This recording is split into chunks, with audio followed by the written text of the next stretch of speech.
चलिए दोस्तों, आज के वीडियो में हम लोग सर्वेइंग के टॉप 30 क्वेश्चंस देखेंगे। और ये क्वेश्चन केवल यही 30 क्वेश्चन नहीं है, इनको अगर आप समझ लेते हैं तो लगभग इसके साथ इन दोनों चैप्टर के मतलब लगभग चेन के, इंट्रोडक्शन के और कंपास के 30 सेलेक्टेड क्वेश्चन है। इनको करने से बेसिक के लगभग क्वेश्चन आपके क्लियर हो जाएंगे। ये केवल 30 नहीं है, ये समझिए 100 क्वेश्चन है, क्योंकि सारे ऑप्शन को भी हम डिटेल में इसके ऑब्जर्व करेंगे और ऑप्शंस का मतलब भी समझते हैं। ये नहीं कि केवल आंसर ही देखेंगे, तो अच्छे तरीके से समझते जाएंगे हम लोग वन बाय वन सारे क्वेश्चंस को। अब दूसरी चीज़, ये जो पीडीएफ लगा हुआ है इस पे, जो जैसा भी ये पीडीएफ आपको दिख रहा है, ये पूरा पीडीएफ आपको अगर पाना है तो आपको डिस्क्रिप्शन बॉक्स में लिंक मिल जाएगा किसका, ऐप को डाउनलोड करके उसके स्टडी मटेरियल वाले सेक्शन से आप बड़े आराम से इस पीडीएफ को डाउनलोड कर सकते हैं। दूसरी चीज़, सर्वेइंग के एमसीक्यू हैं। अगर आपने अभी तक सर्वे नहीं पढ़ा है तो देखिए, बाकी तो पेड थे लेकिन सर्वे अभी तक यूट्यूब पे फ्री है, तो आप चाहें तो वहाँ से सर्वे को अच्छे से पढ़ सकते हैं। सर्वे के पूरे वीडियोज का जो लिंक है वो मैं आपको इसी के डिस्क्रिप्शन बॉक्स में डाल दूंगा, सर्वे की पूरी लिस्ट। कई लोग पूछते हैं सर डिस्क्रिप्शन बॉक्स कहाँ है। भाई साहब, जहाँ वीडियो प्ले कर रहे हैं यूट्यूब पे ना, वीडियो का नाम लिखा होगा, नाम के बगल में छोटा सा एरो होगा, उसको दबाएंगे, डिस्क्रिप्शन बॉक्स खुल जाएगा। उसमें ऐप का लिंक, सर्वे की प्लेलिस्ट मैं दोनों डाल दूंगा। आप अपने हिसाब से चीज़ें ओपन करके अपने अनुसार बना लीजिएगा, ठीक है ना।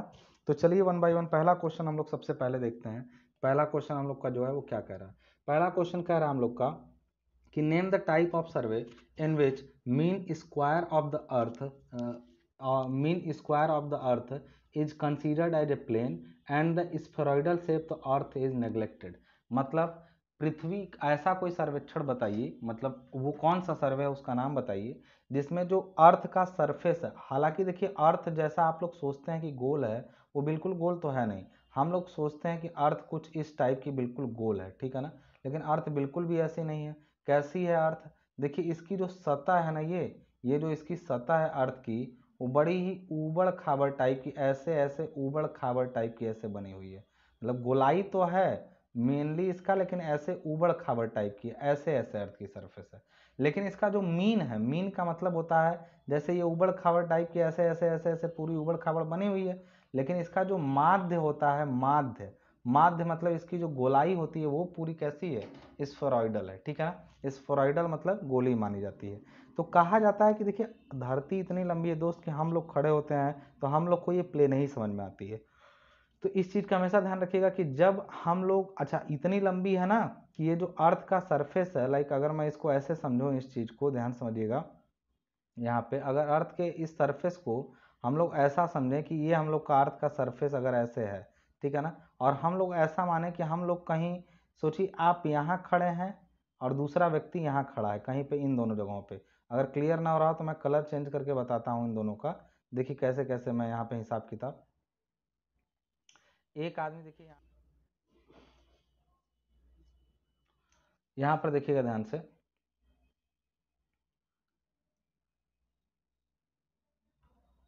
अगर ये अर्थ का आपका सरफेस है, ठीक है ना, और सरफेस में यहाँ पे ध्यान रखिएगा कि सरफेस में अगर एक एक जो है यहाँ पे दो, अगर हम लोग जगहें ले लें, एक जगह यहाँ पे ले लें हल्की सी, एक जगह हम लोग हल्की सी यहाँ पर ले लें और दूसरी जगह हल्की सी यहाँ पर ले लें, देख रहे हैं इनके बीच में लाइन लगभग सीधी लग रही है। ये लाइन जो इनके बीच में है वो लगभग क्या लग रही है, सीधी लग रही है। जबकि अगर पृथ्वी के हिसाब से अगर ये पृथ्वी होती तो ये कम से कम एक दो देशों के बराबर या पूरा द्वीप के बराबर का जगह होता। मतलब अगर बहुत छोटी दूरी के लिए देखा जाए तो अगर अगर इस छोटी सी दूरी पर अगर यहाँ से यहाँ केवल जाना रहे तो ये जगह काफ़ी सीधी, मतलब बहुत हल्की दूरी के लिए अर्थ के सरफेस को क्या माना जा सकता है, प्लेन माना जा सकता है। तो यही कह रहा है कि देखिए जब हम लोगों ने देखा कि पृथ्वी पूरी गोल भले है, लेकिन उसको गोल मानने में हर कुछ, जैसे अब नापें तो नाप रहे हैं दूरी, तो पूरा ऐसे जाके ऐसे नाप रहे हैं पूरा चेन फैला के, तो पूरा कर्व माप रहे हैं, लेकिन हम लोग उसको क्या मान लिए कि हम लोग एकदम सीधा दूरी ऐसे मापे हैं। बात समझ में आ रही ना। तो ये सीधा माने कि कर्व माने, अगर पृथ्वी पर आप लोग चल रहे हैं तो कर्व पे चल रहे हैं कि सीधे, चल तो रहे हैं किस पर, कर्व पर, लेकिन मान लिया जाता है सीधा। क्यों, क्योंकि सीधा मान लेने से काफ़ी कैलकुलेशंस क्या हो जाती हैं, ईजी हो जाती हैं। बात समझ में आ रही है। तो यहाँ पर ये ध्यान रखिएगा कि पूछा है कि नेम द टाइप ऑफ सर्वे, मतलब सर्वे का वो प्रकार जिसमें, देखिए बेसिकली सर्वे को दो ही प्रकार से बांटा गया है। एक सर्वे जो आपका लिया जाता है वो कौन सा सर्वे लिया जाता है, प्लेन सर्वे, और दूसरा कौन सा लिया जाता है, ध्यान से रखिएगा, वो लिया जाता है हम लोग का जियोडेटिक सर्वे। ये दोनों पृथ्वी की वक्रता के ध्यान में रखकर ही बनाए जाते हैं। Plane survey is the survey in which curvature of earth is neglected, मतलब प्लेन सर्वे वो सर्वे होता है जिसमें अर्थ का जो कर्वेचर होता है उसको पूरी तरह से क्या कर लिया जाता है, नेग्लेक्ट कर दिया जाता है। और जो जियोडेटिक सर्वे होता है, जियोडेटिक सर्वे में पूरा अर्थ का कर्वेचर क्या किया जाता है, ध्यान में रखा जाता है। बात समझ में आ रही ना। तो हम लोग यहाँ पर कौन सा सर्वे पूछा है, हम लोगों से पूछा है कौन सा सर्वे, ध्यान रखिएगा कि name the survey in which the mean square of the earth is considered as a plane, मतलब जो पृथ्वी का पूरा मीन स्क्वायर है उसको कैसा मान लिया जाता है, प्लेन मान लिया जाता है। And spheroidal shape of the earth is neglected, मतलब जो पृथ्वी की गोलीय सतह है उसको नेग्लेक्ट कर दिया जाता है। तो जाहिर सी बात है ये किस में माना जाएगा, जिसमें कर्वेचर को नेग्लेक्ट कर दिया गया, माना गया कि कर्वेचर है ही नहीं है, उसको हम लोग कौन सा सर्वे कहेंगे, उसको हम लोग प्लेन सर्वे कहेंगे। बात समझ में आ रही ना। तो आप लोगों को इतना समझ में आ गया कि इसको प्लेन सर्वे कहेंगे। जियोडेटिक्स, अच्छा थियोडोलाइट सर्वेइंग, ये तो इंस्ट्रूमेंट बेसिस क्लासिफिकेशन है, मतलब उपकरणों के आधार पर वर्गीकरण, पृथ्वी की कर्वेचर से इसका कोई मतलब नहीं है। कैडस्ट्रल सर्वे वो सर्वे होता है, देखिए सर्वे का जो वर्गीकरण किया गया ना उसमें देखिए किसी भी चीज को बांटने के कई आधार हो सकते हैं, किसी भी चीज का बंटवारा कई आधारों पे हो सकता है। व्यक्ति भी, आदमी भी कई प्रकार के होते हैं, कुछ लोग लंबे होते हैं, कुछ लोग जो है छोटे होते हैं, लॉन्ग एंड शॉर्ट होते हैं, कुछ लोग जो होते हैं बुद्धिमान होते हैं या वाइज होते हैं, कुछ लोग डम्ब होते हैं यानी बेवकूफ होते हैं। तो ऐसा होता है कि अगर कुछ लोग गोरे होते हैं मतलब फेयर कॉम्प्लेक्स होते हैं, कुछ लोग डार्क कॉम्प्लेक्स में होते हैं, सबका अलग अलग हिसाब है। बात समझ में आ रही ना। तो हर आदमी एक किसी न किसी टाइप का तो होगा, अगर लंबा भी हो सकता है वो उसके साथ जो है वो डम्ब हो, और कुछ लोग ऐसा हो सकता है कि बहुत ही फेयर हों और उसके साथ साथ शॉर्ट हों, मतलब कोई ना कोई एक कैटेगरी में तो किसी न किसी में तो आदमी आएगा ही। इस तरह सर्वे जो होता है, जब पृथ्वी की वक्रता के आधार पर इसको बांटा गया, पृथ्वी की वक्रता के आधार पर इसको बांटा गया, तब ये कौन से टाइप का सर्वे में हम लोग ज़्यादा पढ़ते हैं, प्लेन सर्वे में।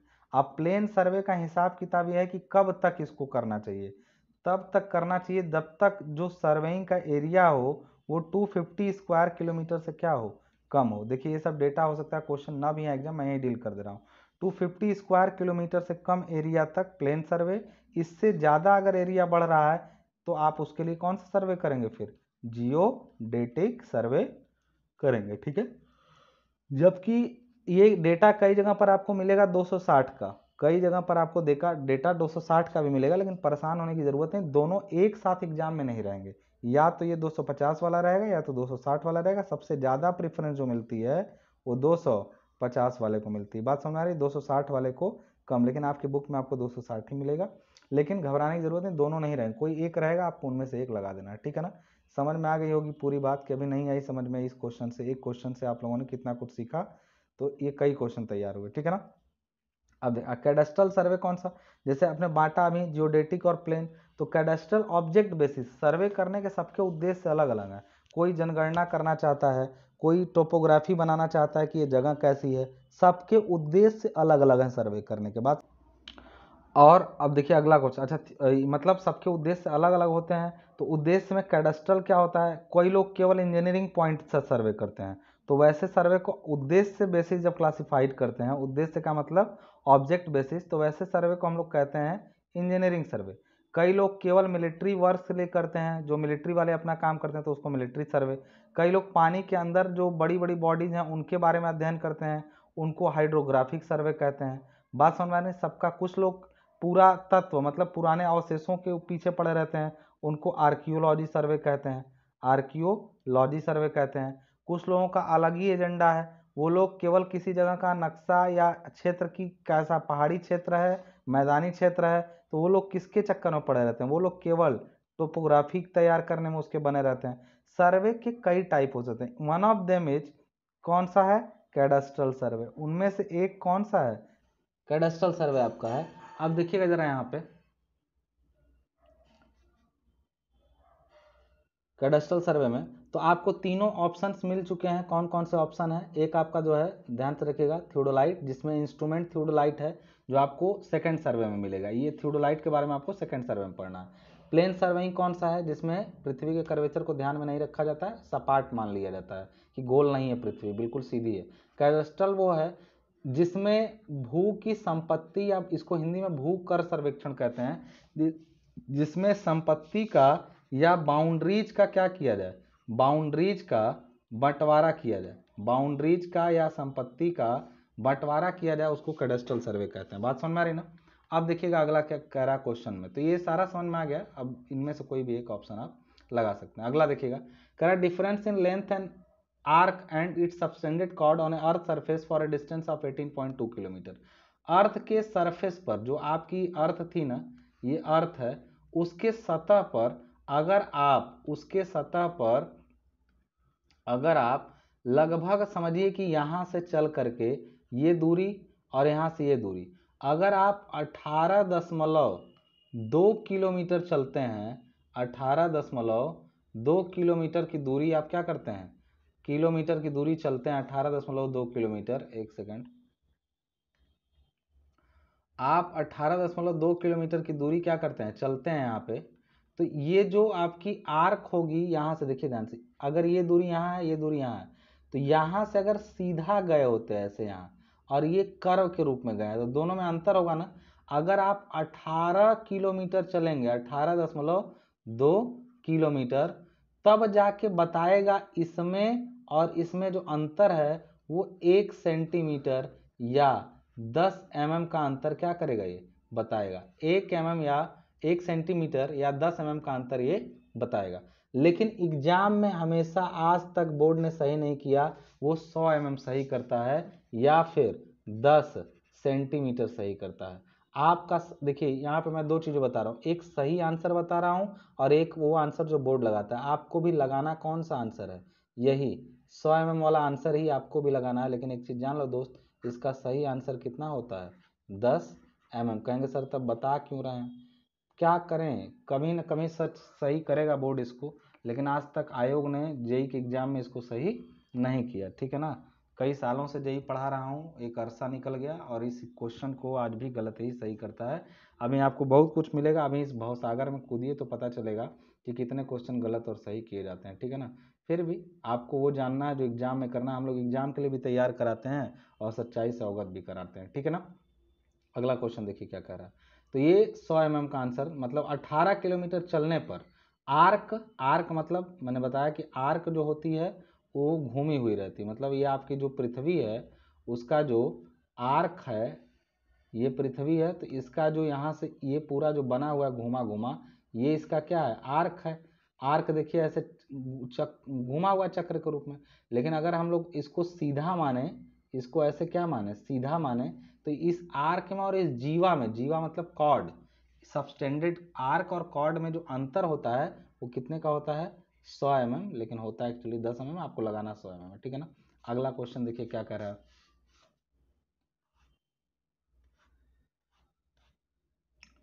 कह रहा है अगला क्वेश्चन कि the surveying use to determine additional details such as boundaries of field. Boundary अभी कहीं लिखे थे क्या, हम अभी थोड़ी देर पहले कहीं बाउंड्रीज वगैरह का जिक्र किए थे क्या, कि बाउंड्री जब भी डिसाइड करने की बात आती किसी जगह का या क्षेत्र की, जब बाउंड्री डिसाइड करने की बात आती है, या फिर दूसरा क्वेश्चन उसी का रहा है, which survey is use to fixing boundaries. ये वर्ड ही आपको याद रखना है, ये बाउंड्री वर्ड ही आपको याद रखना है, किसके लिए, कि ये कैडेस्ट्रल सर्वे से रिलेटेड है। जब भी बाउंड्रीज डिसीजन का बात आए, कैडेस्ट्रल सर्वे वहां कूद के आएगा बीच में। बात समझ में आ रही ना। तो आप क्लियर रखिएगा, उस सर्वे को भूकर सर्वेक्षण या कैडेस्ट्रल सर्वे कहते हैं, जिसमें क्षेत्र की सीमाओं का निर्धारण किया जाता है। किसी भी देश की बाउंड्री हो या किसी चीज की बाउंड्री हो, उसके लिए ये किया जाता है। बात समझ में आ रही ना। अब आगे देखिएगा क्या होता है। अगला क्वेश्चन कह रहा है कि a rectangular plot of 16 square kilometre in area is shown on a map by a similar rectangle area of 1 square centimetre. आप एक चीज जान लीजिए, ये पूछा है कि distance of R F of the scale to measure a distance of 40 kilometre. R F बताना है नक्शे का कितना होगा, नक्शे का आर एफ कितना होगा बताना। और आर एफ का एक फॉर्मूला होता है दोस्त, किसी भी चीज का जो आर एफ होता है ना, आर एफ, उसका एक फॉर्मूला होता है। आर एफ होता है distance on map, R F होता है डिस्टेंस ऑन मैप अपॉन होता है वो एक्चुअल डिस्टेंस। एक्चुअल डिस्टेंस, ये ध्यान रखना कि ये डिस्टेंस की बात करता है, distance of on map upon actual distance. तो ये बताइए क्या ये डिस्टेंस है? एक ये बोला है कि आयताकार, यहाँ बोली देखिएगा ऊपर लिखा है कि rectangular plot of 16 square kilometre, मतलब एक प्लॉट है जो 16 स्क्वायर किलोमीटर एरिया का है। मतलब वो ऐसा कोई प्लॉट होगा जिसका एरिया कितना होगा, 16 स्क्वायर किलोमीटर होगा।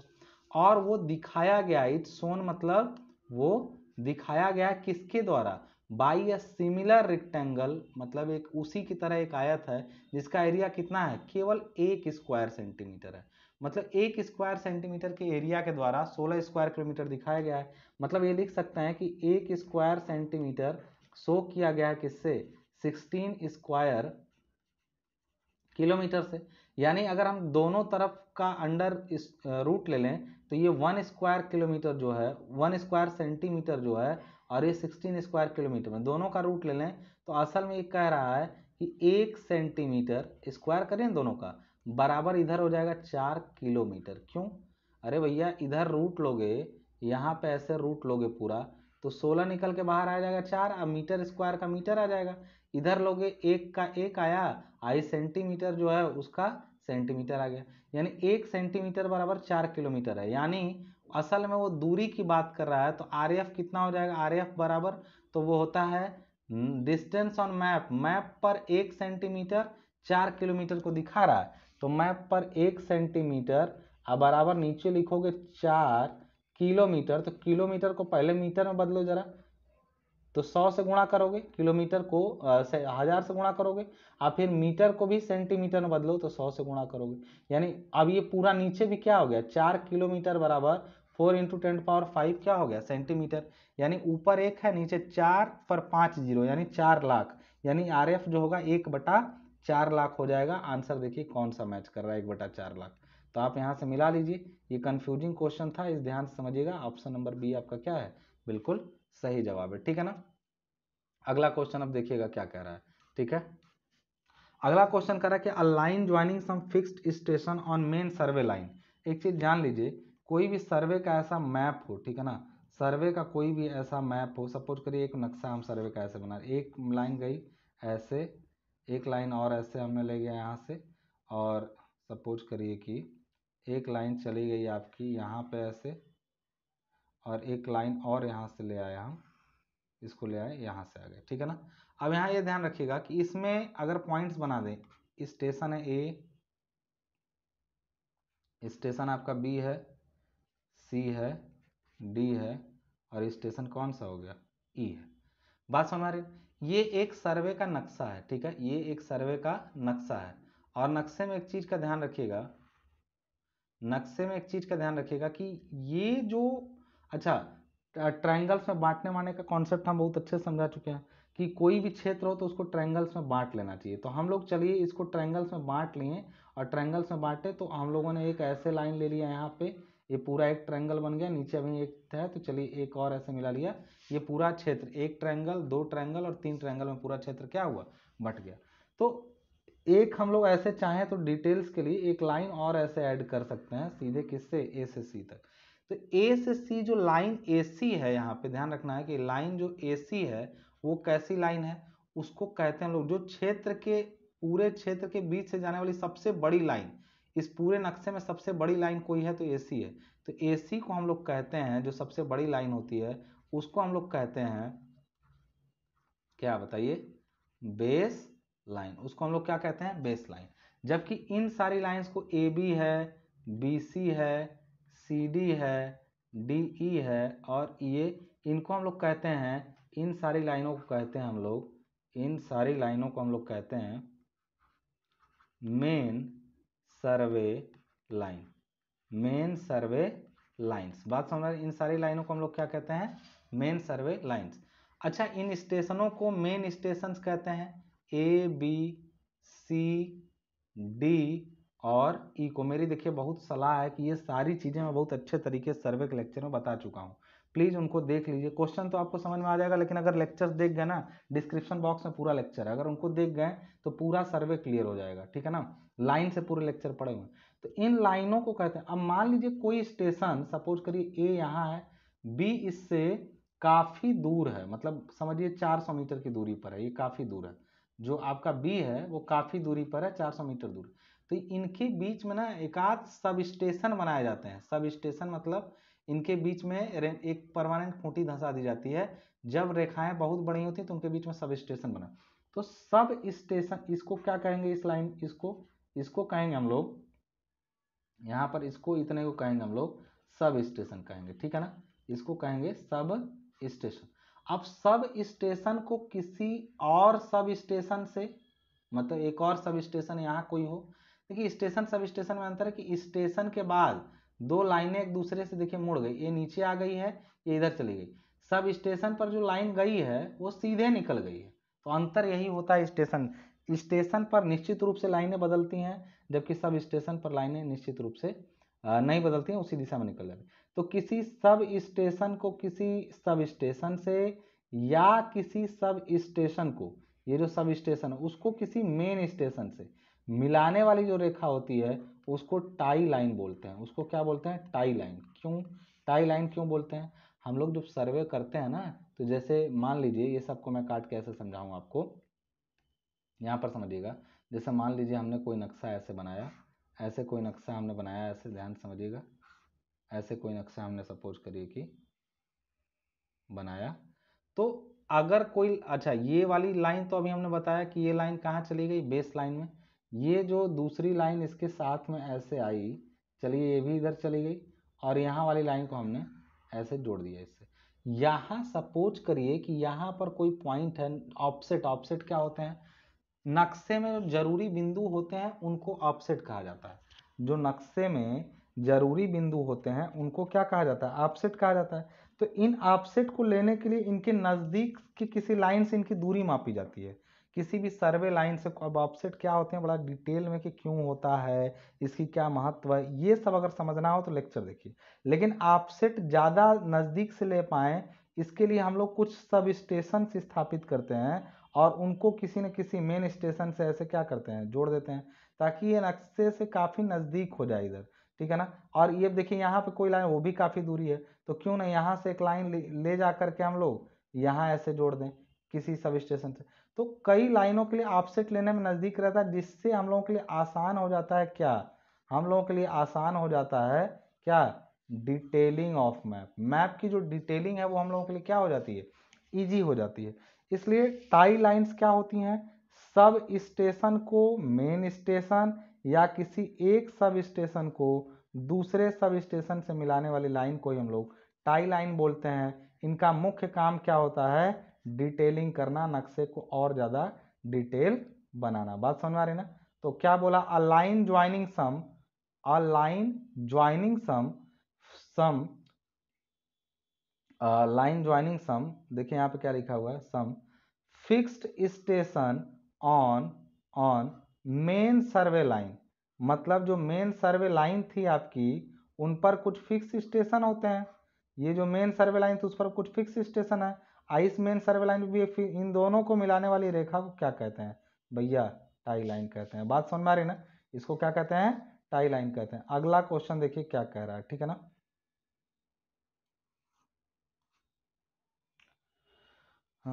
Let's slide it. दूसरा आ गया ये वाला, कह रहा है कि a well condition triangle,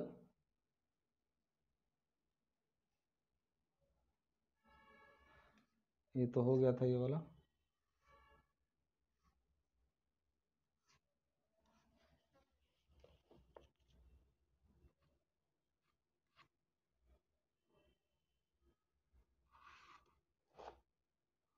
a well condition triangle does not have any angle less than, कह रहा कि किसी वेल कंडीशन ट्रायंगल में कोई भी कोण कम नहीं होना चाहिए, किससे, 30 डिग्री से। इसमें निशान नहीं लगाया, आप लोग सिंपली समझ जाइएगा।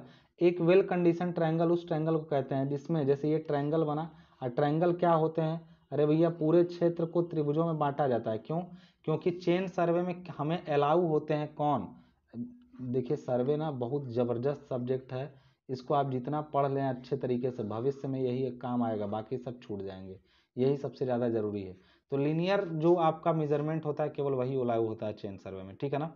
तो एक चीज़ का ध्यान रखिएगा कि केवल लीनियर मेजरमेंट ही जब लिया जा सकता है तो क्या कोई आकृति को केवल लाइनों की लंबाई जान के बनाया जा सकता है, तो वो केवल एकमात्र आकृति ट्रायंगल है जिसको बिना एंगल मापे भी बनाया जा सकता है, अगर ये साइड ये साइड ये साइड तीनों पता हो तो इसमें ध्यान रखना चाहिए कोई जैसे पूरा क्षेत्र हमको मिल गया, यहाँ पे पूरा क्षेत्र जो हमको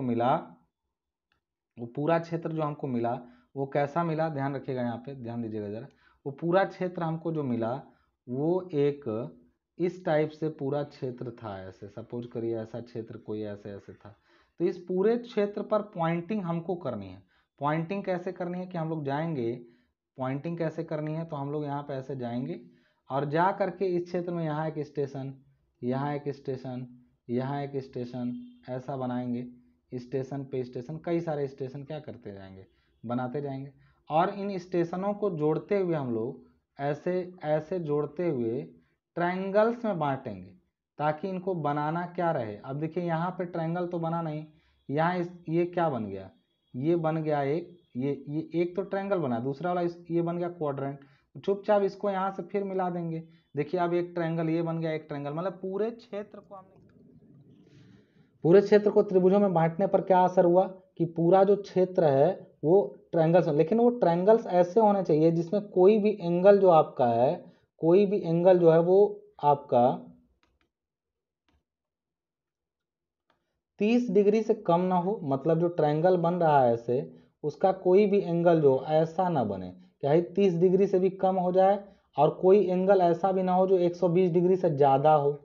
120 डिग्री से ज़्यादा या 30 डिग्री से कम वाले जो ट्रायंगल बनते हैं उनको वेल शेप्ड ट्रायंगल नहीं कहते हैं।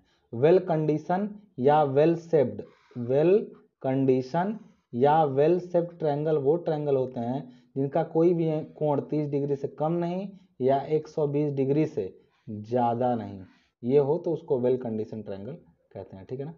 तो इसका आंसर कौन सा हो जाएगा हम लोग का, ये 30 बी वाला ऑप्शन हो जाएगा, 30 डिग्री से कम नहीं, ठीक है ना। अब अगला क्या कह रहा है, अगला क्वेश्चन हम लोग देखते हैं क्या कह रहा है, ठीक है ना।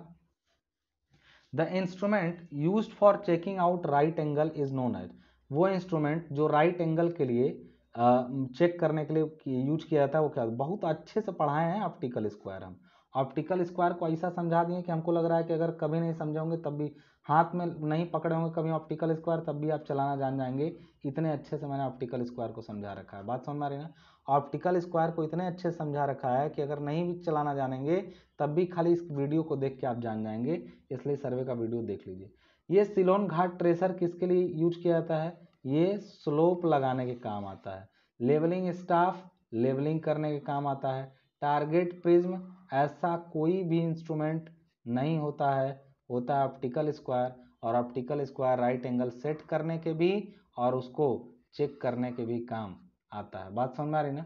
तो आपका तीनों हो गया इंस्ट्रूमेंट के बारे में, ठीक है ना। अब अगला क्वेश्चन क्या कह रहा है हम लोगों से, अगला देखिएगा क्या कह रहा है। The angle of intersection of the horizon glass. अरे जो अभी ऑप्टिकल स्क्वायर पढ़े उनमें दो ही चीजें क्वेश्चन पूछे जाते हैं। एक, ऑप्टिकल स्क्वायर किस सिद्धांत पर काम करता है, ऑप्टिकल स्क्वायर किस सिद्धांत पर काम करता है, तो वो काम करता है डबल रिफ्लेक्शन के सिद्धांत पर, दोहरा परावर्तन। कैसे डबल रिफ्लेक्शन हुआ वो सब भी मैंने वीडियो में बता रखा है सर्वे के, ठीक है ना। डबल रिफ्लेक्शन के सिद्धांत पर काम करता है। दूसरा, उसमें दोनों जो मिरर लगे होते हैं उनके बीच का एंगल जो होता है वो कितना होता है, 45 डिग्री होता है, ठीक है ना। आगे देखिए अगला क्वेश्चन क्या कह रहा है, तो आंसर 45 हो गया। कह रहा कि ranging is a process of, ranging क्या होता है, रेंजिंग, अगर आपको एक चेन लाइन यहाँ मिली है ऐसे, वहाँ पर एक रेंजिंग रॉड ऐसे धंसी हुई है और एक और रेंजिंग रॉड धंसी हुई है कहीं, सपोज करिए कि यहाँ पे ऐसे दो रेंजिंग रॉड धंसी हुई है, तो आप इनके बीच की दूरी मापते हैं। तो दूरी मापने को, चेन फैलाने को, ऐसे चेन फैलाते हुए आप चले गए, तो चेन फैलाने के पहले एक आदमी और रेंजिंग रॉड लेके ऐसे जाता है, बीच में खड़ा होता है। ये आदमी जो है वो जाता है और बीच में ऐसे रेंजिंग रॉड को पकड़ के खड़ा होता है। आप उसको कहते हैं दाएं हिल बाएं हिल, वो बेचारा इधर उधर करके पूरा सेटिंग बनाता है। तो इस सिधाई बांधने की जो प्रक्रिया है, ये जो सिधाई बनाने की प्रक्रिया है, इसको कहते हैं रेंजिंग।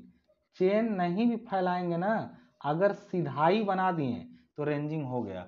जबकि चेनिंग का मतलब होता है मेजरमेंट लेना, चेनिंग का मतलब होता है मेजरमेंट लेना। बात समझ में आ रही ना? तो चेनिंग, रेंजिंग क्या है? Ranging is the process of establishing intermediate points on a straight line. किसी स्ट्रेट लाइन पर जो है नए पॉइंट्स को स्टैब्लिश करना कहलाता है रेंजिंग, जबकि उनके बीच की दूरी मापने को कहते हैं हम लोग चेनिंग। बात समझ में आ रही ना? तो आपका ये क्या हो जाएगा? कह रहा है कि रिजु रेखन यानी रेंजिंग क्या होता है? तो पहला ही ऑप्शन है establishing intermediate points on a straight line. दूसरा कह रहा है determining the distance between in accessible points, यानी जो दो बिंदु न मालूम हो उनके बीच की दूरी बताना। ऐसा कुछ नहीं है इसका मतलब। कह रहा है कि दो अपहुंच वाले बिंदु जिनके बीच में आवागमन संभव ना उनके बीच दूरी बताना। बिल्कुल नहीं। मेजरिंग हॉरिजेंटल एंगल, ये भी बिल्कुल नहीं होगा। बाइसेक्ट एन ऑब्जेक्ट, मतलब किसी ऑब्जेक्ट को द्विभाजित करना, वो भी नहीं होगा। बल्कि किसी भी दो एक सीधी लाइन के बीच में नए बिंदुओं को स्थापित करना ही क्या कहलाता है? रेंजिंग कहलाता है। ठीक है, अगला क्वेश्चन देखिए अब क्या कह रहा है। अगला क्वेश्चन क्या कह रहा है? रेंजिंग रॉड की लंबाई कह रहा है। कह रहा है रेंजिंग रॉड की लंबाई कितनी हो सकती है? ये भी मैंने पूरा चेन सर्वे में यूज होने वाले इंस्ट्रूमेंट पढ़ाए हैं चौथे पांचवें लेक्चर में, उसमें पूरा बता डाला है कि आपका 2 से 3 मीटर का क्या होता है? रेंजिंग रॉड होता है। इस चीज को आपको याद रखना पड़ेगा, नथिंग एज। अब अगला क्वेश्चन देखिए क्या कह रहा है, और इसको ध्यान से समझिए सब लोग क्या करना है इसमें। ठीक है, कह रहा the sag correction in survey is always. कह रहा सैग करेक्शन जो होता है, सैग का मतलब क्या होता है? जब भी चेन या फीता, जैसे मान लीजिए ये आपकी दो बाउंड्रीज हैं और चेन और फीता जो है इनके बीच में ऐसे लटका दिया गया है, समझ में आ रही बात ना? तो ये गलत रीडिंग बता रहा है ना। जैसे मान लीजिए यहाँ से आपने इसको लटकाया तो ये ऐसे घूम के जा रहा है, जबकि इसको सीधे कैसे जाना चाहिए था? इसका जो ट्रैक था एक्चुअली वो कैसे होना चाहिए था? वो ऐसे होना चाहिए था, बिल्कुल सीधा होना चाहिए था, ऐसे सीधा होना चाहिए था। इसके लटक जाने की वजह से, ये बताइए, मान लीजिए यहाँ पे रीडिंग कुछ है, यहाँ पे रीडिंग, तो ये सही रीडिंग होता, लेकिन लटकने की वजह से ये रीडिंग ज्यादा पढ़ लेता है। कैसे ज्यादा पढ़ लेगा आप बताइए? यहाँ पर फीते पर यहाँ पे लिखा है 1, यहाँ पे लिखा है मान लीजिए 20। तो अगर ये लटकेगा ऐसे, अच्छा यहाँ 20 है, ये 21 है, ये 22 है, तो जब लटक जाएगा ना तो ये लटकने की वजह से 21 यहाँ आ जाएगा। क्यों आ जाएगा? अरे भाई ये वेस्ट नहीं चला गया इधर रास्ते में। मतलब इतना समझ लीजिए कि सैग होने की वजह से अगर ये दूरी सपोज करी यहाँ से यहाँ तक 20 है, तो आप सीधा एकदम तन के पकड़ेंगे तो 20 जाएगा। जहां ढीला हुआ या लटक गया तो वो 21 या 22 ऐसे पड़ेगा। यानी यहाँ पर हमेशा ध्यान रखिएगा कि सैग की वजह से जो एरर होती है ई, वो हमेशा कैसी होती है? पॉजिटिव होती है। एरर कैसी होती है? पॉजिटिव। लेकिन क्या हमसे एरर पूछा है? नहीं भाई, हमसे पूछा है करेक्शन। करेक्शन यानी संशोधन पूछा है, तो वो हमेशा नेगेटिव होगा। क्यों? क्योंकि फार्मूला होता है, क्योंकि फार्मूला होता है एरर इज इक्वल टू जो होता है वो measured value minus actual value, जबकि करेक्शन जो होता है वो actual value minus measured value होता है। इन सब को बहुत डिटेल में मैं पढ़ा चुका हूँ लेक्चर में, फिर से कह रहा हूँ, जाके सर्वे का लेक्चर देखिए, डिस्क्रिप्शन बॉक्स में लिंक मिल जाएगा। ठीक है ना? और अगर आपने 20-22 लेक्चर है, चाहे तो आज सुबह बैठे और शाम तक आधा खत्म, फिर अगले दिन सुबह बैठे, मतलब 2 दिन में आप सर्वे खत्म कर लेंगे। अगर केवल आप वीडियो चला के छोड़ दें तो सुबह से शाम तक देखेंगे, ऐसे मत सोचिए। देखिए जब समय कम रहे ना तो आप एकदम डेडिकेटेड सुबह खाना बना के बैठ जाइए। सुबह खाना बनाइए, पानी लीजिए, उसके साथ में बैठ जाइए, खाना दिन भर का बना लीजिए, और बस मुंह चले और वीडियो चले, बस दो ही चीज करिए। जब भी दिमाग पर पढ़ाई का स्ट्रेस होता है तो उसको कैसे दूर करना है मालूम है? बड़ा बड़ा ज्ञान नहीं लेना चाहिए। पढ़ाई का एक ही रास्ता है भैया, पढ़ना। उसके लिए कुछ नहीं करना, सुबह सुबह उठ करके पहला काम खाना बना लो, खाना बना के रख लिए दिन भर का, बाकी लोगों का नंबर वंबर बंद कर दो। सुबह बैठो, शाम तक पूरा आधा खत्म करो, अगले दिन आधा खत्म करो, कहानी खत्म हो जाएगी पूरी। और लैंग्वेज इतनी इजी रखी गई है वीडियो में कि आपको समझ में आ जाएगा। 4 वीडियो देखने के बाद ना मन से तारीफ निकला तो आप जो मन करे वो जो कहिए, कहना होगा कहिएगा वीडियो में। और जब अच्छा लगे तो जरूर शेयर भी करिएगा, मेरा भी फायदा हो। तो ये सैग करेक्शन या कितने भी टाइप के करेक्शन, सारे करेक्शन मैंने बता रखे हैं। करेक्शन नेगेटिव होगा, जबकि एरर क्या होगी? पॉजिटिव होगी। अगला कह रहा कि in surveys the slope correction applied to the base line. चाहे किसी भी लाइन के लिए जो स्लोप करेक्शन, जैसे आप किसी सरफेस पर ऐसे चढ़ रहे हैं, ठीक है ना, कोई सरफेस ऐसे स्लोपी है, आप उस पर चढ़ रहे हैं, तो क्या होगा भाई? चढ़ते समय देखिए आप क्षैतिज में इतना ही चलेंगे, लेकिन देखिए कोई भी चीज ना अपने सही मार्ग से, अगर भटक गई, इधर गई, इधर गई, ऐसे गई, तो हमेशा इतनी दूरी से तो ज्यादा ही दूरी चलेगी, इतनी दूरी से तो ज्यादा ही दूरी चलेगी। यानी सही दूरी यहीं से यहां तक हुआ, केवल ये सही दूरी हुआ।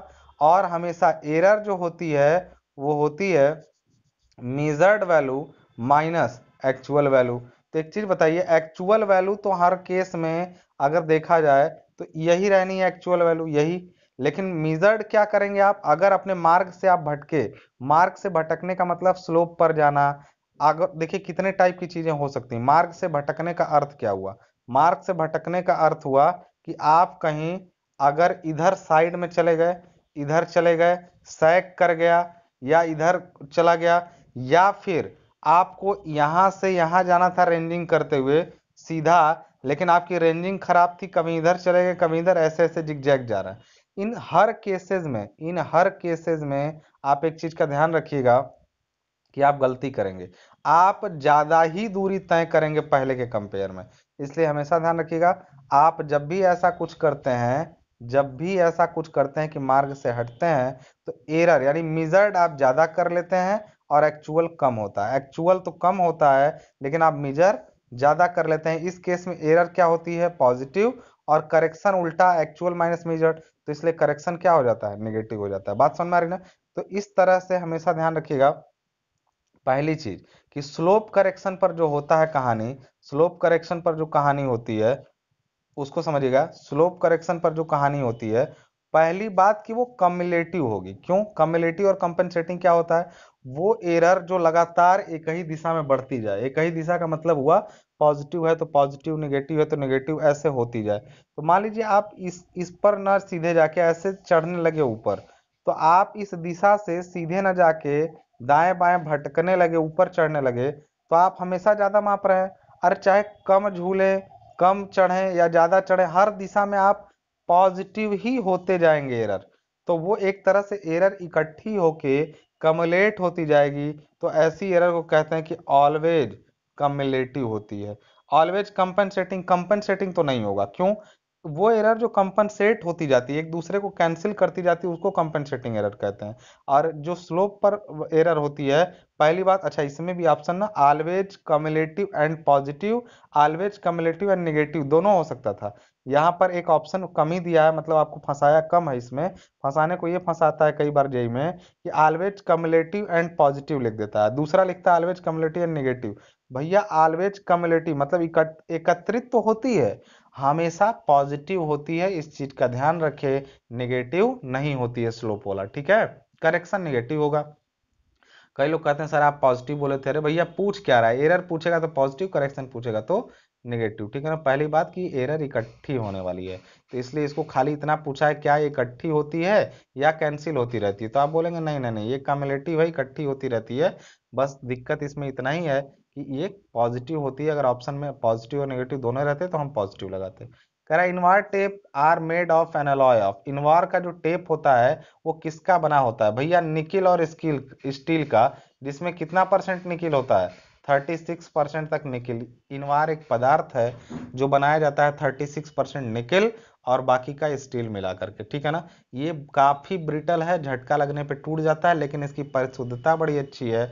इसका थर्मल एक्सपेंशन फैक्टर जो अल्फा होता है, वो स्टील के अल्फा का भी 1/10 के आसपास होता है। मतलब स्टील का जितना थर्मल एक्सपेंशन, टेम्परेचर पाके स्टील भी फैलता है, ये भी फैलता है, सबसे कम कौन फैलता है, इनवार। तो इसलिए इनवार का यूज किया जाता है, लेकिन इसका नुकसान क्या है, ये जल्दी ही ब्रेक करके टूट जाता है, ठीक है ना। तो आपको समझ में आ गया होगा, निकेल और स्टील से बना रहता है। अगला कह रहा है कि number of links in 30 metre chain, 30 metre की चेन होगी, एक लिंक जो होती है वो 20 सेंटीमीटर की होती है मीट्रिक चेन में, 20 सेंटीमीटर की। तो 20 मीटर वाली में, 20 मीटर वाली में 100 लिंक आती हैं, जबकि 30 मीटर वाली में 150 लिंक आती हैं, ठीक है ना।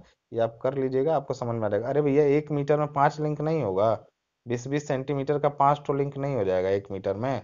तो 1 मीटर लंबाई में 5 लिंक, तो 20 मीटर में 100 लिंक, 30 मीटर में 150 लिंक, ऐसे समझ जाइएगा आप, ठीक है ना।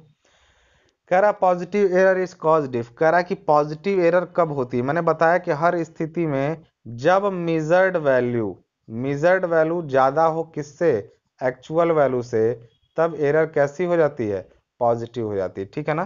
तो एक्चुअल वैल्यू से ज़्यादा हो जाए मेजर्ड वैल्यू, तब के केस में एरर क्या होती है, पॉजिटिव हो जाती है। उस केस में देखिए क्या आ रहा है, length of chain is shorter than standard. Chain की लंबाई जो है वो शॉर्ट हो, बिल्कुल। अगर चेन छोटी रहती है ना, छोटी चेन, तो उससे आप दूरी ज्यादा माप लेते हैं। अब ये प्रैक्टिकली लोगों को समझ में नहीं आ रहा होगा कि छोटी चेन से कैसे दूरी ज्यादा मापेंगे। भैया मापेंगे नहीं ज्यादा, लिखेंगे ज्यादा। हमेशा ध्यान रखिएगा, मापेंगे नहीं। जैसे 20 मीटर की चेन सपोज करिए 19 मीटर की है, सपोज करिए 19 मीटर की है, छोटी हो गई है। तो आप जब एक चेन फैलाएंगे पूरा यहां से यहां तक, तो आप क्या नोट करेंगे, आप नोट करेंगे एक चेन हो गया, कितना ले लें, 20 मीटर। असल में तो वो 19 मीटर ही गई है ना, असल में एक्चुअली वो छोटे होने की वजह से 19 मीटर गई। आप चेन लेके जाएंगे फील्ड में, तो एक बात बताओ दोस्त, तुम्हें पता रहेगा क्या कि ये चेन गड़बड़ है? वो तो बाद में बताया जाएगा ना कि भैया एरर हो गई है, चेन गड़बड़ है आपकी। तो इसलिए ऐसे केसेस में, ऐसे केसेस में आप तो यही सोचेंगे कि मेरा चेन 20 मीटर का है, और आप मेजर कर देंगे 20 मीटर, रहेगी वो बाद में 19 मीटर की। तो एरर 20 माइनस 19 यानी 1 मीटर की क्या है, पॉजिटिव एरर होगी। बात समझ में आ रही ना। तो पहला केस हुआ कि positive error is caused if, मतलब पॉजिटिव एरर होता है कब, तो पहला ऑप्शन है कि length of chain is shorter, सही है, देन द स्टैंडर्ड, मतलब मानक से छोटी हो तो। Slope and sag correction is not applied, slope और सैग करेक्शन नहीं किया जाता है, तो एरर कौन सी आ जाती है वहां पे, पॉजिटिव। अभी दोनों पूछे, स्लैब स्लोप वाला भी समझाए हैं, सैग वाला भी, दोनों में ही एरर कौन सी होती है, पॉजिटिव होती है। कह रहा measurement are made along the incorrect alignment line, मतलब सीधे ना सीधे जाने के बजाय मेजरमेंट जो है वो इनकरेक्टली इधर उधर होके लिया गया। ये तीनों चीजें हम समझाए हैं कि अगर आप ट्रैक देखिए, ये सीधा ट्रैक है, सैग करेगा तब भी भटकेगा, स्लोप पे जाएगा तब भी भटकेगा, अलाइनमेंट यानी रेंजिंग सही नहीं रहेगी तब भी भटकेगा। हर केस में एरर क्या होगी, पॉजिटिव, और करेक्शन हर केस में क्या होगा, नेगेटिव। बहुत डिटेल के लिए वीडियो देखें। Every 20 metre chain should be accurate within, कर देखिए कोई भी चीज से अगर मापन कर रहे हैं ना दोस्त, एक चीज जान लीजिएगा, अगर चेन को फैला के आप माप रहे हैं तो थोड़ा बहुत गलती तो आपसे हो ही जाएगी मापने में। जैसे चेन फंसा हुआ हो, छल्ले फंसे हुए हो, या फिर आप सही से खींचे ना हो एरो लगाने में, तो देखिए 20 मीटर की चेन में ना 5 mm तक, 5 mm कहें या 0.005 मीटर कहें, इतने की गलती तय हो जाना, इतने की गलती होना तय है। बात समझ आ रही ना। लेकिन अगर 30 मीटर की चेन रहे, 30 मीटर की चेन रहे, तो प्लस माइनस 8 mm की गलती चलेगी। यानी 20 मीटर में 5 mm और 30 मीटर में 8 mm की गलती चलेगी। और चेन की प्रति मीटर लंबाई में, केवल 1 मीटर की अगर लंबाई लें, तो उसमें 2 mm से ज्यादा की गलती नहीं होनी चाहिए। तीनों ही डेटा कहीं ना कहीं से आए हुए हैं, लेकिन हमसे पूछा है 20 मीटर में कितना टॉलरेंस होता है। अरे भैया इतना चलता है, 20 मीटर में इतना चलता है, तो कितना चलता है, 5 mm, उससे ज्यादा नहीं चलेगा, उससे ज्यादा की गलती नहीं चलेगी। 30 मीटर में 8 mm, और चेन कोई भी हो उसकी 1 मीटर की लंबाई में 2 mm से ज्यादा की एरर नहीं होनी चाहिए। ठीक है ना। अगला कह रहा है कि the length of chain is measured from, जब कोई चेन रहती है ना, आप, अब मैंने चेन का डायग्राम बना के समझाया हुआ है वीडियो में, तो चेन का डायग्राम कुछ ऐसे होता है, ऐसे चेन का हैंडल होता है, इसमें चेन ऐसे लगी होती है, ऐसे, ऐसे चेन, इसमें छल्ले ऐसे लगे रहते हैं, ऐसे। और ये छल्ले जब लगेंगे ऐसे, तो फिर ऐसे जाएंगे, फिर अगला छल्ला, फिर अंडाकार, फिर गोला, फिर अंडाकार, फिर ऐसे छल्ले जाते हैं। तो एक हैंडल के बाहरी किनारे से लेके दूसरे हैंडल के बाहरी किनारे तक की दूरी को चेन मापा जाता है, या चेन लेंथ कहते हैं। ये चीज का ध्यान रखिएगा। तो वही पूछा है कि चेन की जो लंबाई, length of chain is measured from, कह रहा centre of one handle to centre of other handle, handle के सेंटर से नहीं भैया, outside of the one handle to outside of the other handle. ये ऑप्शन आपका सही होगा, एक हैंडल के बाहरी किनारे से दूसरे हैंडल के बाहरी किनारे तक। ठीक है ना। अगला क्या कह रहा है, which type of error occurs in one direction only and go on accumulating इन चेनिंग, मतलब चेनिंग करते समय कौन सी ऐसी एरर है जो लगातार एक ही दिशा में बढ़ती है, और प्लस एक्यूमुलेट मतलब एकत्रित होती जाती है। वो एरर को कहते हैं कम्युलेटिव एरर। कम्युलेटिव मतलब संचयी, जिसका संचय होता हो। The error which is going to accumulate with the number of observation is called cumulative error. देखिए एरर के बारे में ना मैं आपको एक चीज बता दूं, डिप्लोमा में कम्युलेटिव एरर को ज्यादा फोकस किया है, असल में बवाल तो कंपेंसेटिंग एरर करता है। तो आप भैया ध्यान से समझिएगा, जेई की क्लास में मैं एरर पर बहुत लंबा चौड़ा लेक्चर देता हूँ, क्योंकि आता भी क्वेश्चन बहुत तगड़ा है। तो एक चीज जान लीजिएगा कि ये सब बहुत इजी इजी क्वेश्चन है जो आपके डिप्लोमा के लिए कराया जा रहा है। जेई में सारे क्वेश्चंस जो होते हैं वो दिक्कत देंगे आपको, कुछ आसान भी रहते हैं लेकिन ज्यादातर दिक्कत वाले। तो कम्युलेटिव एरर होती है जो समय के साथ नंबर ऑफ ऑब्जर्वेशन के साथ एकत्रित होती जाती है और बढ़ती जाती है, तो उसको कहते हैं हम लोग, एक ही दिशा में होती भी है, या तो पॉजिटिव होगी या तो निगेटिव होगी। अब अगला क्वेश्चन देखिए क्या करा कि 30 metre chain is found to be 0.5 metre too short throughout the measurement if the distance measured is recorded as 300 metre.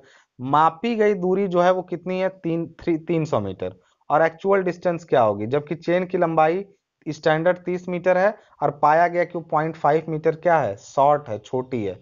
एक चीज जान लीजिए, इसका फॉर्मूला जो होता है वो होता है L1 D1 बराबर L2 D2। समस्या यह है कि L1 कौन है, L2 कौन है, और D1 कौन है, और D2 कौन है। L1 मतलब चेन की मानक लंबाई और मापी गई सही दूरी। मानक लंबाई बोले हैं, वास्तविक लंबाई तो छोटी है।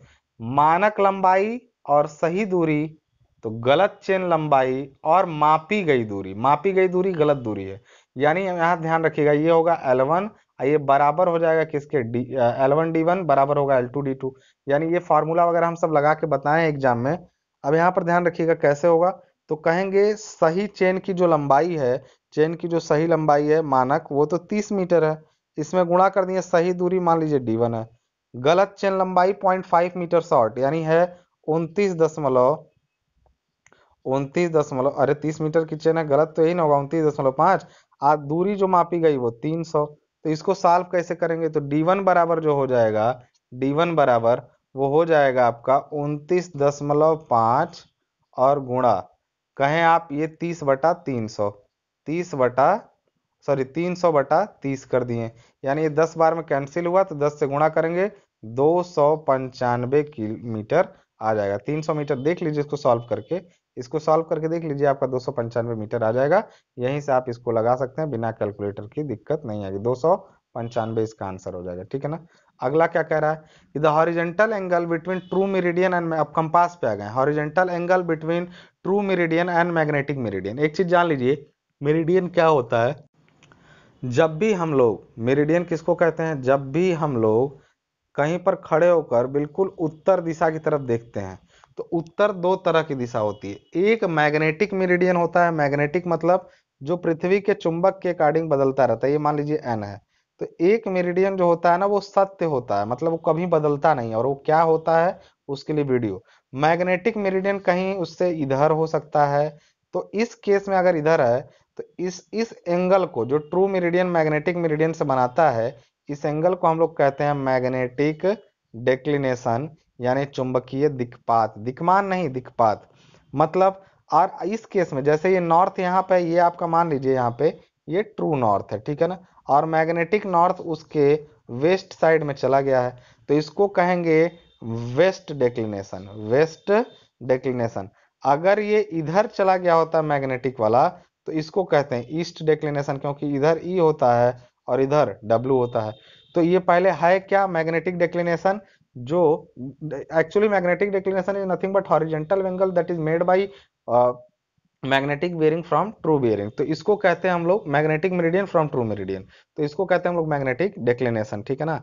तो यही चीज पूछा हुआ है आपसे, क्वेश्चन देख लीजिए, मैग्नेटिक डेक्लिनेशन क्या है, it is nothing but an horizontal angle which is made by magnetic north from true north. तो इसको कहते हैं हम लोग, देख लीजिए ध्यान से, ये सब पढ़ा चुके हैं अच्छे तरीके से। कह रहा है if the bearing of line A B is measured from B towards A it is known as. देखिए कोई भी लाइन हो, उसकी बियरिंग आप जानते हैं, अगर ये नॉर्थ है ऐसे, ठीक है ना, ये नॉर्थ है, कोई लाइन अगर ऐसे है, तो इस लाइन का नाम हमने बोल दिया ए और इसका नाम बोल दिया बी, और इसका ये एंगल थीटा बना रहा है नॉर्थ से, तो ये थीटा क्या है, ये फोर बियरिंग है। थीटा क्या है, फोर बियरिंग है। हमेशा ध्यान रखिएगा, लाइन का नाम ए बी है, तो ए से बी की तरफ लाइन ऐसे गई, तो इस एंगल को कहें फोर बियरिंग। लेकिन अगर बी से खड़े होकर के इधर ए की तरफ देखें, तो ये एंगल देखिए इतना ज़्यादा, बी पर खड़े होकर एक उल्टा देखें, अगर यहाँ से खड़े होकर इसको देखें तो ये एंगल तो इधर से उल्टा बनाएगा यहाँ पे। तो इसको कहते हैं हम लोग, जो ये देखिए टेल हुआ और ये हेड हुआ, हेड पर खड़े होकर पीछे देखते हुए जब मापते हैं बियरिंग तो उसको कहते हैं हम लोग बैक बियरिंग। और अगर लाइन की दिशा में मापते हैं बियरिंग इस डायरेक्शन में तो उसको कहते हैं फोर बियरिंग। क्या बोला है? If the bearing of the line A B is measured from B towards A it is known as, तो कहेंगे क्या हम लोग? Fore bearing, sorry back bearing. तो समझ में आ गया, 20 पर खड़े होकर मापा जा रहा है ना, क्या कह रहा है? A B is measured from B towards ये, मतलब बी पर खड़े होकर ए की तरफ, बैक बियरिंग होगा। अगला कह रहा है कि if the whole circle bearing of a line is 150 degree, तो कह रहा है रिड्यूस बियरिंग क्या होगा? आप इन दोनों के बारे में जानते होंगे। अगर किसी भी लाइन की बियरिंग मापी जाती है तो एक होल सर्किल होती है, एक रिड्यूस होती है। तो कोई लाइन का होल सर्किल बियरिंग 150, यानी नॉर्थ ये है तो नॉर्थ से ये 90, 90 से इधर 180 पूरा नहीं पहुंचा, ये रहा 150 डिग्री। तो ये लाइन 150 डिग्री, इसका रिड्यूस बियरिंग क्या होगा? रिड्यूस बियरिंग या तो एन से या तो एस से मापी जाती है, जो लाइन के नजदीक रहे। लाइन आपकी ये है, ये वाली लाइन आपकी ये वाली है। अगर एस से देखें तो ये केवल 30 डिग्री होगा, किसकी तरफ? ईस्ट की तरफ, यानी साउथ से 30 डिग्री। क्यों 30 डिग्री कहां से आया? अरे भैया ये पूरा 180 है, आइए 150 है, तो बचा इधर 30 डिग्री। तो यानी एस से 30 डिग्री ई की तरफ इसका रिड्यूस्ड बेयरिंग हुआ। बात समझ में आ रही ना? और इसको रिड्यूस बेयरिंग को आंसर क्या हो जाएगा? S30E, ऑप्शन लगा हुआ है S30E। बात समझ में आ रही है? अगला देखिएगा, कर the system in which bearing of a line is measured with magnetic north of south clockwise direction is known as. कह रहा है कि सिस्टम इन विच, मतलब वो प्रणाली, देखिए दो प्रणालियां होती हैं, आरबी सिस्टम, डब्ल्यूसीबी सिस्टम। पहला आरबी में कोई भी एंगल या तो नॉर्थ या तो साउथ जो नजदीक हो उससे मापा जाता है, और उसमें वैल्यू 90 डिग्री से कम ही रहती है। लेकिन यहां पर जो बोला गया है कैसे मापी जा रही है बियरिंग, कह रहा कि bearing line measured with magnetic north of south clockwise, मतलब मैग्नेटिक नॉर्थ पर खड़े होकर के साउथ की तरफ क्लॉकवाइज जो बियरिंग मापी जाती है उसको कहते हैं हम लोग whole circle bearing system. R B होता तो वो साउथ और नॉर्थ दोनों से मापी जाता, और क्लॉकवाइज एंटी क्लॉकवाइज दोनों, जैसे ये नॉर्थ उधर हुआ, ये इधर हुआ साउथ, तो इससे भी इधर इधर मापा जा सकता है, इससे भी इधर इधर मापा जा सकता है। इसको कहते हैं आरबी सिस्टम, जबकि इसमें केवल ऐसे ही मापा जाएगा। बात समझ में? इसको कहते हैं हम लोग whole circle bearing system. True meridian, कह रहा है कि ट्रू मेरिडियन जो होते हैं, कह रहा है are parallel to each other, कह रहा है converge at a point called pole. देखिए जो पृथ्वी पर हम लोग सोचते हैं कि हम लोग ऐसे एक लाइन है, जैसे कंपास लेके खड़े हुए, नॉर्थ है, हम आपकी उत्तर दिशा ये है, हम आपकी इधर खड़े हैं, हमारी भी उत्तर दिशा यही रहेगी, हमारी भी उत्तर दिशा तो सबकी वही रहेगी। वास्तविकता ये नहीं है, वास्तविकता है कि ये जो पृथ्वी का गोलाव है ऐसे, उस पे लाइनें ना ऐसे जाके पोल्स की तरफ क्या हुई हैं? इकट्ठी हो गई हैं, पोल्स की तरफ इकट्ठी हो गई हैं। तो असल में सब कुछ पोल की तरफ रहता है, कन्वर्ज होते हैं सारे नॉर्थ एक दूसरे से, पोल पर क्या होते हैं? कन्वर्ज होते हैं, मिलते हैं। तो इक्वेटर पे काफी दूर रहते हैं, और पोल पर जाके आपस में क्या होते हैं? सारे मेरिडियन कन्वर्ट होके एक पॉइंट में क्या हो जाते हैं? कन्वर्ट हो जाते हैं। तो यही पूछ रहा है कि ट्रू मेरिडियन, कह रहा है पहला कि आर पैरेलल, मतलब पैरेलल तो माना जाता है, होते नहीं है पैरेलल, मान लिया जाता है कैलकुलेशन के लिए, लेकिन वास्तव में converge at a point called pole, यानी पोल एक बिंदु है जहां पर वो सब क्या होते हैं? एकत्रित होते हैं। ठीक है ना?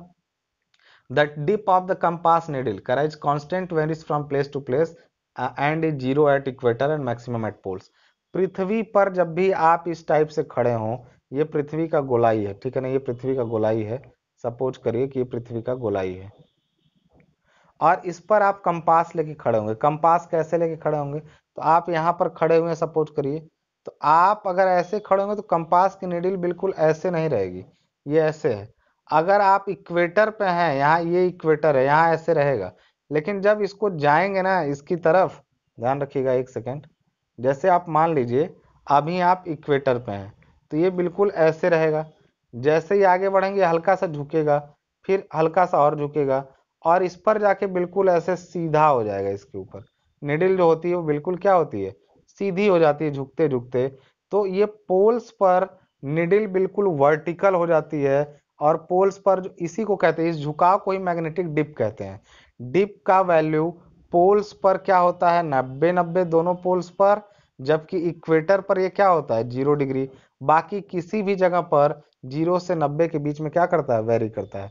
तो मैग्नेटिक डिप के लिए कौन सा ऑप्शन सही हो जाएगा, कह रहा है varies from place to place, मतलब जगह जगह बदलता है। इज 0 एट इक्वेटर, इक्वेटर पर 0, और मैक्सिमम एट पोल्स, और मैक्सिमम कितना 90 डिग्री से ज्यादा थोड़ी हो पाएगा। बात समझ में आ रही ना। अगला question, agonic line passes through the points of. कर देखिए एगोनिक लाइन क्या होती है, दो लाइनें होती हैं। देखिए एक चीज आपने बोला, आपने अभी थोड़ी देर पहले आपने देखा था, एक नाम सुना था आपने, मैग्नेटिक डेक्लिनेशन। पृथ्वी पर किसी भी जगह पर जाएंगे तो ये ट्रू नॉर्थ है, तो मैग्नेटिक नॉर्थ इसी पर हो सकता है, इसके दाएं हो सकता है, इसके बाएं हो सकता है। जहां मैग्नेटिक नॉर्थ और ट्रू नॉर्थ एक ही जगह पर हो, उस जगह पर मैग्नेटिक डेक्लिनेशन क्या माना जाता है, 0 माना जाता है। उस जगह पर मैग्नेटिक डेक्लिनेशन 0 डिग्री माना जाता है। और कई कई जगहों पर 2 डिग्री, मान लीजिए इसका 2 डिग्री है, तो कई ऐसे पॉइंट पृथ्वी पर हैं जहां 2 डिग्री है, जहां और क्या है 2 डिग्री है। तो सभी 0 डेक्लिनेशन वाले, जहां पर मैग्नेटिक नॉर्थ ट्रू नॉर्थ एक ही हो, ऐसे सभी 0 डेक्लिनेशन वाले पॉइंट्स को मिलाने वाली काल्पनिक रेखा को हम लोग कहते हैं एगोनिक लाइन। जबकि एक नाम होता है आइसोगोनिक लाइन।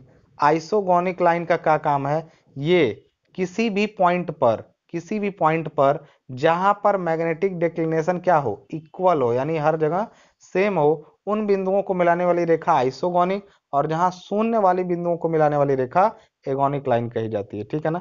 अगला कह रहा है the magnetic bearing of the line A B is 30 degree west, the declination is 5 degree, then true bearing. पहले देखिए इसको मैं डायरेक्ट कर सकता हूं, लेकिन आप पहले इसको होल सर्किल में चेंज कर लीजिए। होल सर्किल में कैसे, S30W, मतलब ये S है, यहां से 30 डिग्री किधर जाना है, 30 डिग्री वेस्ट की तरफ, ये वेस्ट है, यहां से 30 डिग्री हमको जाना है। तो बताइए पूरा नॉर्थ से कितना हो गया, वेस्ट से 30 डिग्री यही लाइन होगी ऐसे। तो नॉर्थ से होल सर्किल में इसको पूरा बदलिए, तो ये 180 प्लस 30 डिग्री, ये पूरा मिलाकर हो गया 210 डिग्री इसका होल सर्किल बेरिंग। ठीक है ना। होल सर्किल बेरिंग कितना हो गया, 210 डिग्री। क्लियर है। होल सर्किल में बदल नहीं है 210 डिग्री, यानी कि अच्छा इसका ये कौन सा बियरिंग है, मैग्नेटिक है, यानी S30W जो है, यानी 210 डिग्री जो है इसका मैग्नेटिक है। मैग्नेटिक मतलब ये मैग्नेटिक नॉर्थ रहा होगा, एक सेकेंड, ये मैग्नेटिक नॉर्थ रहा होगा, एक सेकेंड, ये मैग्नेटिक नॉर्थ रहा होगा, और यहां से 210 की दूरी पर एक लाइन होगी 210, जिसका वैल्यू 210 बता रहा है अपना। अब एक चीज ध्यान रखिएगा, यहाँ पे 210 बता रहा है। अब इसके लिए ध्यान रखिएगा, ये बोला है कि वहां 5 डिग्री ईस्ट का डिक्लिनेशन है, इसका मतलब ट्रू नॉर्थ कहीं यहाँ रहा होगा ऐसे, ये ट्रू नॉर्थ है आपका, ट्रू नॉर्थ है, और ट्रू नॉर्थ कहीं कहाँ रहा होगा बताइए, इससे तभी, अच्छा ये टी ट्रू नॉर्थ है, ठीक है ना, ट्रू नॉर्थ, इससे 5 डिग्री ईस्ट खिसक गया है कौन, मैग्नेटिक नॉर्थ, क्योंकि हिलता मैग्नेटिक नॉर्थ है, तो मैग्नेटिक नॉर्थ 5 डिग्री ईस्ट चला गया है। अच्छा अगर हम लोग, दीपकात बोला है कि 5 डिग्री ईस्ट है, यानी ट्रू नॉर्थ यहाँ है, इससे 5 डिग्री इधर आ गया है कौन, मैग्नेटिक नॉर्थ। तो अब ट्रू बियरिंग कितनी हो जाएगी ये पूरी, तो कहेंगे 210 तो यहीं तक था, अब हो जाएगा कितना, ये 215 डिग्री, ये वास्तविक वाला है। तो 215 को वापस से कन्वर्ट कर लेंगे किसमें हम लोग, SW वाले में, SW वाले में कन्वर्ट करेंगे तो 215 S, अच्छा 215 का मतलब यहाँ पे ध्यान रखेंगे कि S, अच्छा वो 30 डिग्री था ना उधर की तरफ, ध्यान रखिएगा। तो 215 को चेंज करेंगे, 180 घटाएंगे तो S 35 डिग्री W हो जाएगा। कहेंगे सर कैसे, भैया बहुत डिटेल में समझना चाहते हैं जाके वीडियो देखिए, यूट्यूब पे पूरा पड़ा हुआ है ये बियरिंग वेयरिंग कैलकुलेट करना सब कैसे। अरे भैया यहाँ पे था, ये था असल में 210 पे, अगर यहाँ पे 215 पे जाए वास्तव में, तो ये बियरिंग जो 180 हटाएंगे, तो ये जो 30 बच रहा था वो 35 बचेगा, तो S से W की तरफ कितना हो जाएगा 35 डिग्री। ऑप्शन नंबर होगा क्या, S से W की तरफ 35। ये मैं अभी आसानी से भी बता देता, लेकिन आपके लिए वो घातक हो जाता है, इसलिए मैंने नहीं बताया। अगला क्या कह रहा है, देखिए क्या कह रहा है, कह रहा है कि if the magnetic bearing of sun at a place at noon is the southern hemisphere is 167 degree. भैया बिल्कुल दोपहर में सपोज करिए किसी जगह पर ऐसे नॉर्थ है और यहाँ पे सन बिल्कुल इधर रहता है साउथ में, सन बिल्कुल साउथ में यहाँ चमकता है ऐसे, तो इसकी बियरिंग सन की मापी गई, सन को मापा गया, तो यहाँ से ये बता रहा है कितना, 167 डिग्री, 167 डिग्री, तो बताना तो 180 चाहिए, नून मतलब बीच में दोपहर में, ये 167 बता रहा है, बताना 180 चाहिए। इसका अर्थ है कि ये इधर से कुछ हिला है, यानी नॉर्थ कुछ हिला है।